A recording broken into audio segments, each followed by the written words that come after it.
Hey guys, in this month's Disney Rewind, I'm going to be talking about season 1 of Doctor Who.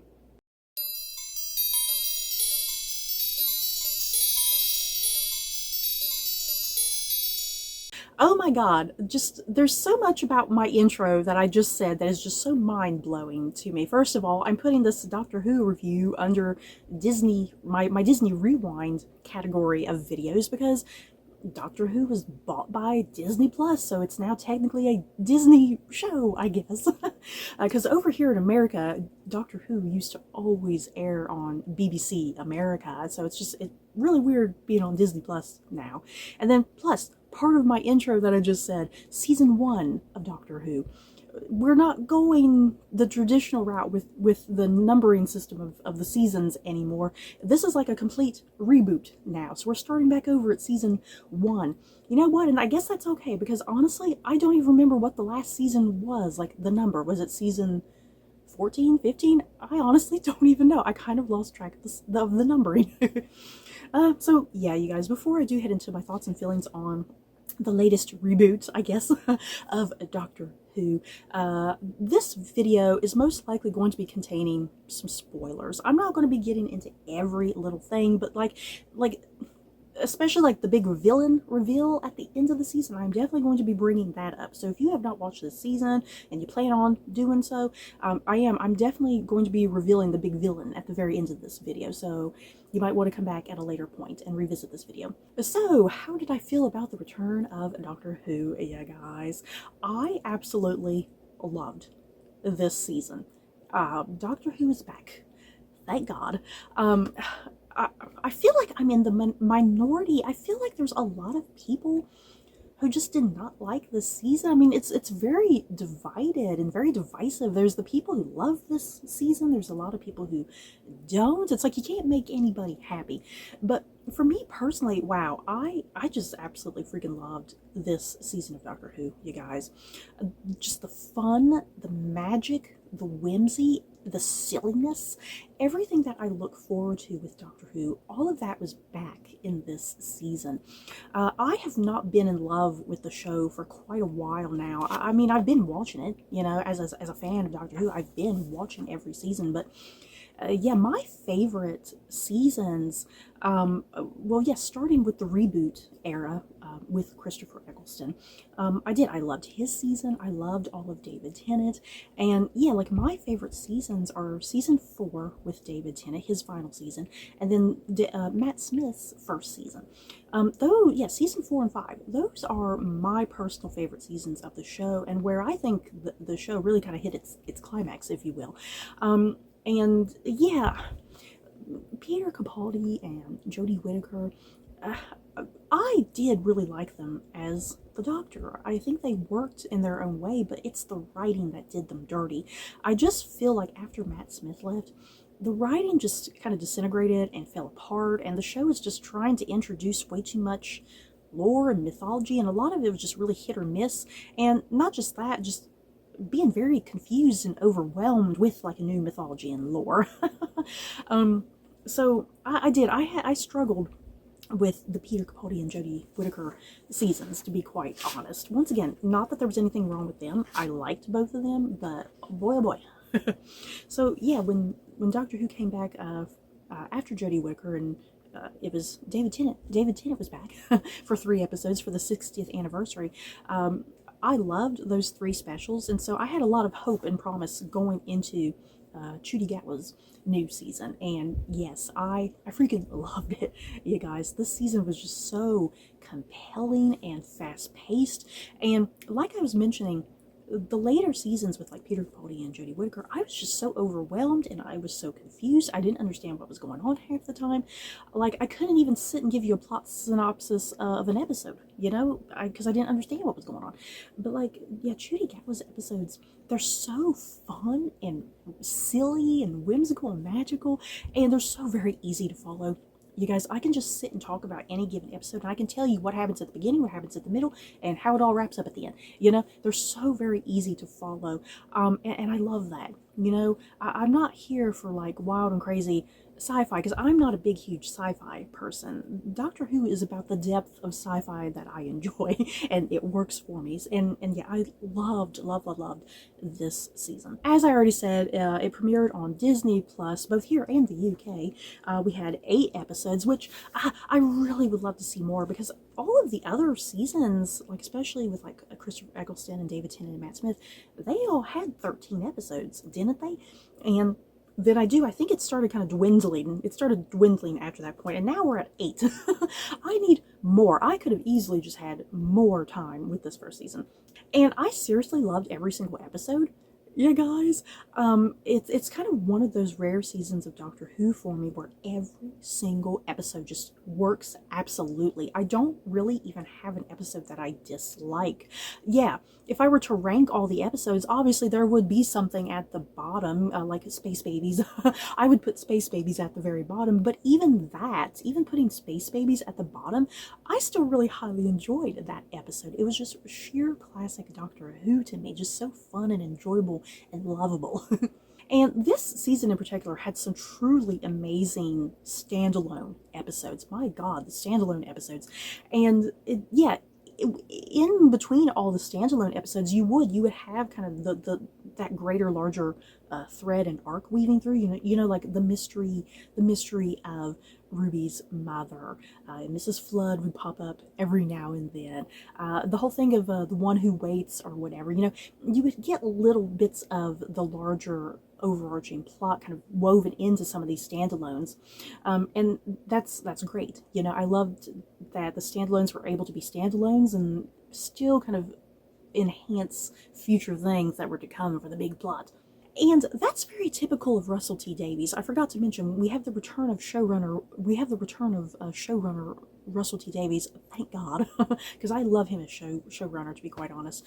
And yeah, that's very typical of how he even ran all of his other seasons. That his seasons were very standalone episodes, but there would be threads of something going through them all, and then when you get to the big reveal of something, it's like, oh my God, you know, this all makes sense now. So yeah, very typical of him. So yeah, moving on to our new cast additions here, we have Ncuti Gatwa playing the Doctor. I loved him. I adored him. He's definitely a new favorite for me. Like, God, how would I rank my Doctors? Because David Tennant is my Doctor, you guys. I love David Tennant. I love Matt Smith. I probably would still put Christopher Eccleston as 3rd and probably Ncuti Gatwa as 4th. But still, I love Ncuti Gatwa. He was just so fun and energetic. That's something too with this show. I feel like that fun and energy, the energy has just been lacking so much. And yeah, he just brings a new excitement and joy and energy to the show that I greatly appreciated. And his version of the Doctor, I feel like, is a very emotional Doctor. Now, yeah, the Doctor is pretty emotional when he wants to be. You know, we saw David Tennant cry. We saw Matt Smith cry. You know, we saw emotional moments that Peter Capaldi and Jodie Whittaker would have. But I do feel like Ncuti Gatwa's Doctor, he's a very, very much more intensely emotional Doctor, which was kind of crazy because he cried a lot. I saw a lot of people complaining about that they didn't like seeing him cry that much because he's an alien being, and a lot of times he's really distant from a lot of stuff. So it was kind of weird at times to see him just crying and getting so emotionally invested into something. But I kind of like that. You know, I kind of liked how much more deeply emotional he was, weirdly enough.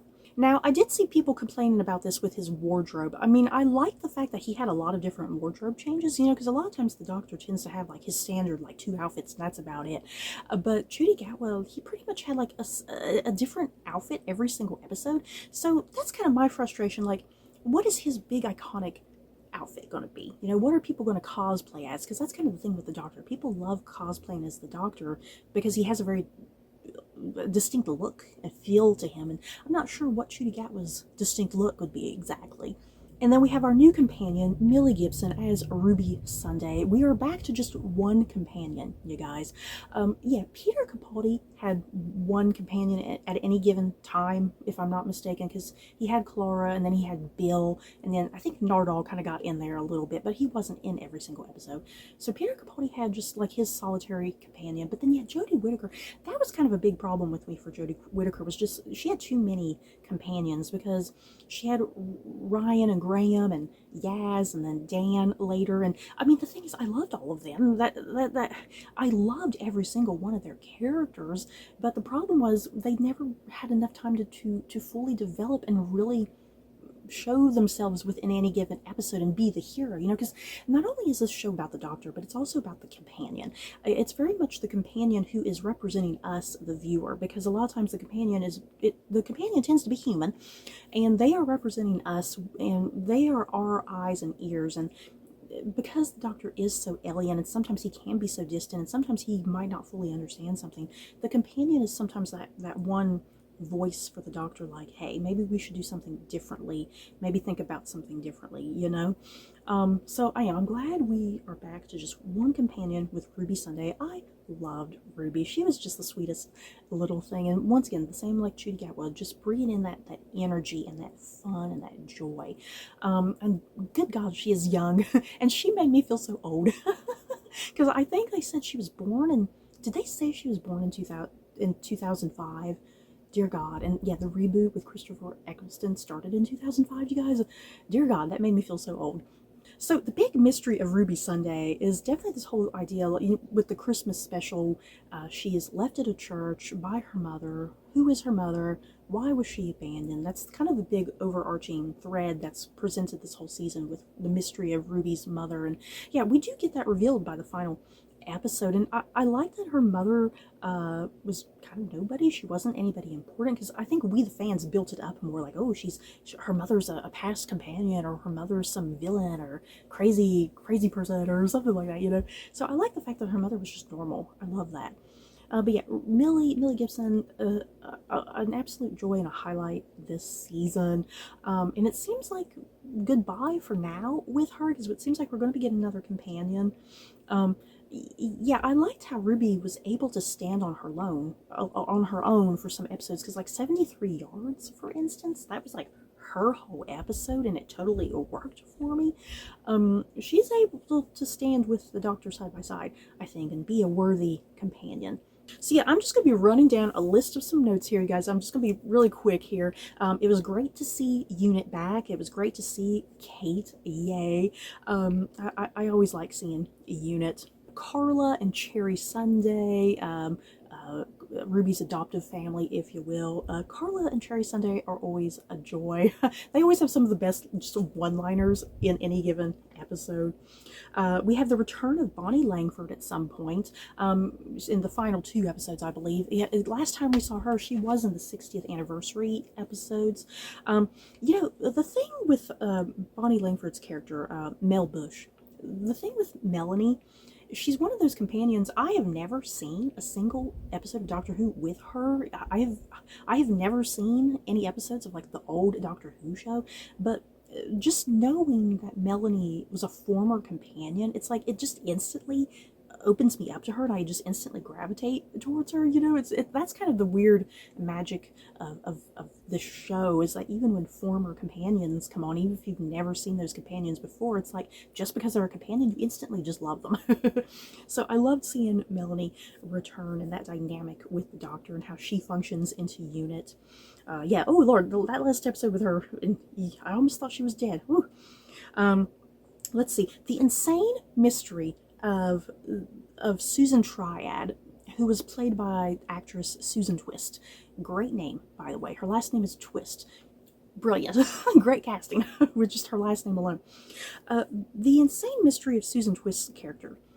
I'm glad I watched like weekly breakdown videos as I was watching every episode, because I don't think I would have noticed Susan Twist's characters popping up in every single episode. Seriously, I don't know if I would have entirely realized that until the Doctor and Ruby mentioned it, because at one point they do mention it, like, hey, that lady looks familiar, that was just absolutely brilliant how she popped up in every single episode, even if it was just for a second. Some episodes she had a little bit longer, like in 73 Yards. I mean, she downright had a conversation with Ruby, but then, yeah, like in Rogue, she was just a portrait. So I like how the varying degrees of how Susan Twist slash Susan Triad, however you want to think about her. I loved that insane mystery. It was so interesting and so compelling. And once again, I think we all kind of built it up to be something kind of more than what it was. But the end reveal was still really fascinating and still well played. And my God, the Sutek reveal. Once again, I have never seen any of the older episodes of Doctor Who, but I have heard about Sutek in passing, and oh Lord, this was great.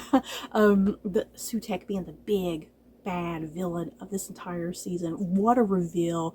What a mind-blowing entrance, and him just all swooped all over the TARDIS. Ooh, just so haunting, so chilling. He was definitely a formidable foe. And yeah, the Doctor being afraid. The Doctor's not often afraid, but yeah, he was afraid of Sutek, that's for sure.